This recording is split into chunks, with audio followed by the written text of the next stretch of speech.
Bienvenue sur votre chaîne d'information Sahel Info. Si vous êtes nouveau, n'oubliez surtout pas de vous abonner pour ne plus rien manquer. La menace proférée lundi sur la chaîne de télévision Public Sénat par le sénateur français Christian Cambon à l'encontre des autorités maliennes n'est pas tombée dans les oreilles de sourds.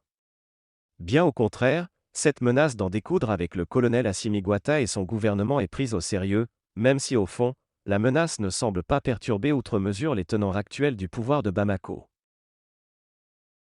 Et pour attester de la sérénité de la junte face à la volonté de la France de punir le Mali suite à la dénonciation par Bamako des accords militaires qui le liaient les deux pays, l'administration Assimi Goïta fonctionne plutôt bien.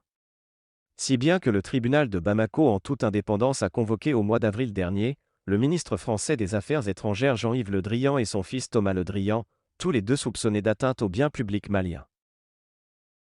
Mais plus rassurant pour les locataires du palais de Koulouba, c'est que la Fédération de Russie, par la voix de son ministre des Affaires étrangères, Sergueï Lavrov a récemment mis en garde quiconque s'attaquerait à son partenaire, notamment le Mali.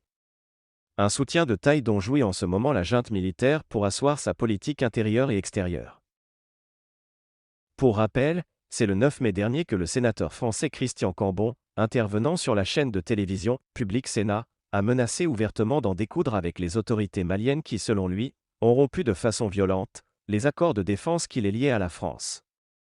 Une outrecuidance qu'il n'est pas prêt d'accepter, tout comme Emmanuel Macron et Jean-Yves Le Drian qui eux aussi avaient tenu quelques semaines plus tôt des propos peu diplomatiques à l'encontre des dirigeants maliens. On le voit, les brouilles entre Paris et Bamako sont loin de prendre fin.